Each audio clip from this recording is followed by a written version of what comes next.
Good morning or good afternoon, depending on what time you are watching this or what period I have you. Today, class, we are going to be looking at 1 and 2 step equations. So hopefully everything that I'm sort of mentioning today, you kind of nod your head along and say, yeah, absolutely, you've seen this before.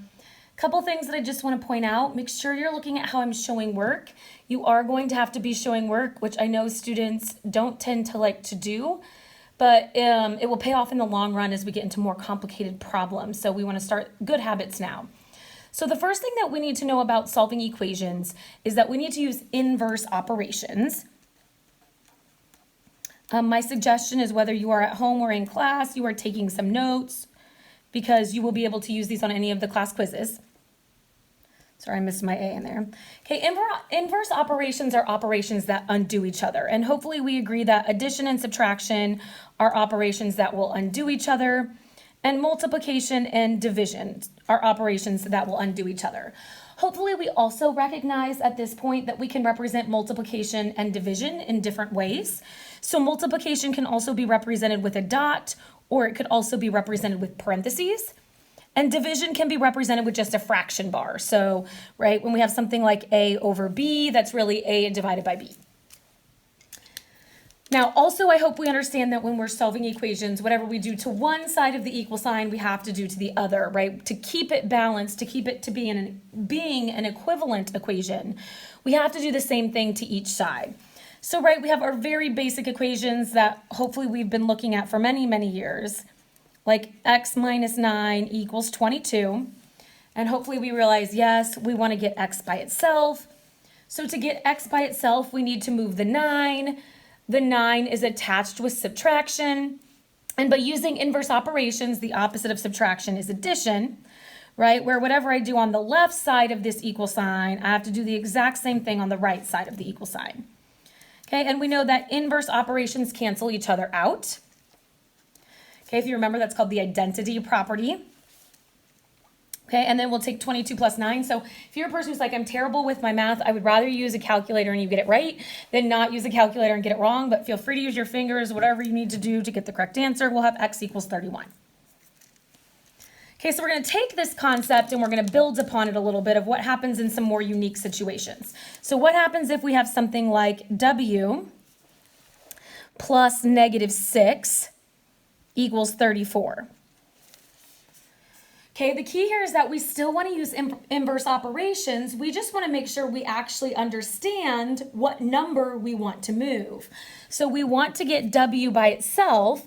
The operation that we see is addition because we need to get rid of this negative 6, right? Negative 6 is the number we want to go away. So our operation is addition, so we'll undo addition with subtraction. And the number that we want to move is negative 6.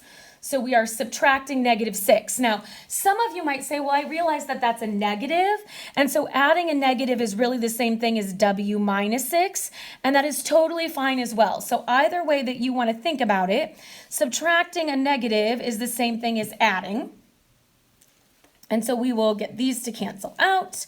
And we will have w equals 40. So either way your brain sort of works there is totally fine. I know some teachers present different options.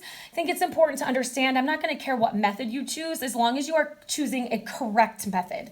So if you've seen something different and you're not sure if it's right, just ask me in class and we can make sure and take a look at it.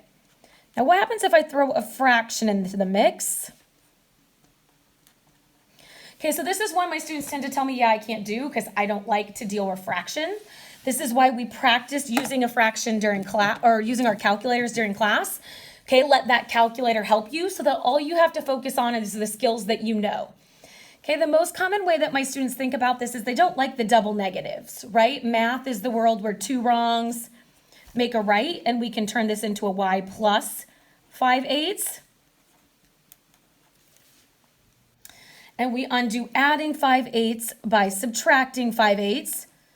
It doesn't matter that this y is on the right side, right? It's still whatever we're doing on the right, we're also going to do on the left. And we just need to know that whatever number is sitting over with the variable is the one that we're moving. Okay, so if you're not good with fractions, use your calculator to help you. And now you should be able to do 2 1/3 minus 5/8. I'm going to use a calculator on a problem like that just because I don't want to necessarily always deal with finding the common denominator and things like that.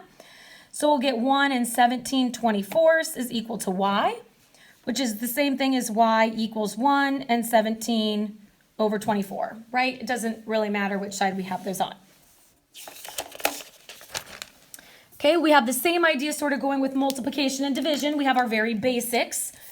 One of the things my students aren't usually prepared for, if we have something like, for example, 4y equals 42, okay, they tell me no problem. I know that when these two are sitting right next to each other, that's really multiplication. And I undo multiplication with division, and that's not what bothers them. They know that those 4's cancel out. And then they say, well, Mrs. McKinney, I can't do 42 divided by 4. You absolutely can. Okay, now if you, again, want to use your calculator and go, okay, I get 10.5, I'm totally fine with you having an answer of 10.5. I'm fine with you leaving it as 10 and 1/2. I don't care if you have it as 21/2. The only thing is don't round. Okay, so if you get something like a 1/3, you can't just put 0.3 as the decimal. You would have to have it as 0.3 repeating. So it's okay to get fraction decimal answers. That's not a problem. We will get those. Okay, we can have things flipped around. So maybe we'll have -10 equals b over 7, where again, over or a fraction is the same thing as division. So this says b divided by 7. We undo division with multiplication. So whether you sort of write this out to the side, I know some of my students will put like a times 7 underneath here. Whatever you sort of visually prefer is fine, just as long as you know that those cancel out. So a -10 times 7 is a -70, so b equals -70. And hopefully at this point you're just like, yes, yes, yes, this all sounds familiar, nothing crazy new. Okay, we can have a fraction with multiplication, so maybe we have like 2/3 times c equals 10. Now there's a couple ways that you can think about this. You can see this as 2/3 times c. Just like we said it was 4 times y, and we undo multiplying by 2/3 by dividing by 2/3. Okay, it's fine if you want to go that route, and then you want to use a calculator and you say, okay, 10 divided by 2/3 is 15. Okay, but it's important to understand that when we are dividing by a fraction, remember, dividing by a fraction is the same thing as multiplying by a reciprocal. So it would be equally correct to multiply by the reciprocal, where the reciprocal is where we flip-flop the fraction.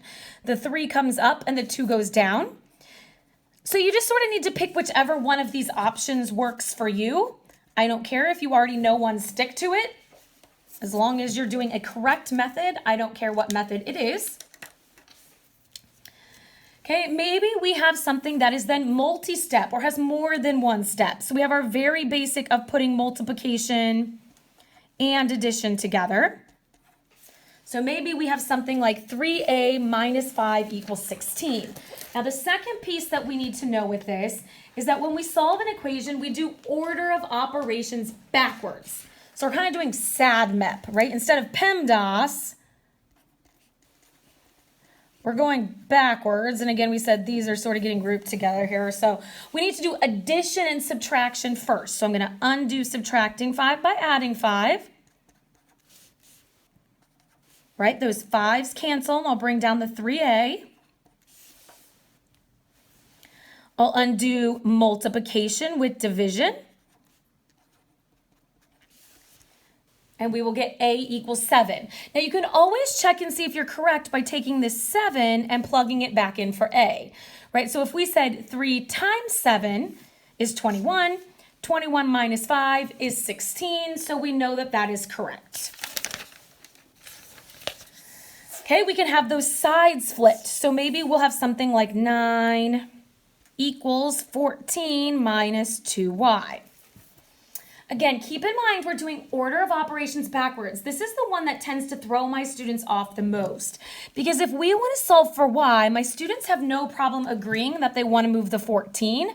But the importance is that this is a -2. That does not determine the sign of the 14. For that, we need to look in front of it. That's really what we've been doing on every problem, right? It's what's in front of it. It's what's in front of it. It's what's in front of it every time. Okay, so this is a positive 14, right? We know that this 14 is positive, and we undo a positive with a negative, or an addition and a subtraction, right? They look very similar. So we want to subtract that 14 on each side. So that will say -5 equals, and again, that -2y is what comes down. So we'll then undo our multiplication with division. Fractions are friends. My students don't tend to love that I leave them this way, but I know two negatives make a positive, and I'm totally fine leaving this as 5/2. Again, you could write it in another format, whether it's a mixed number or decimal, as long as you do not round. Okay, then the last problem we're going to look at for the video today is x plus 5/3 equals 17. And this is one that my students have to think about a little bit.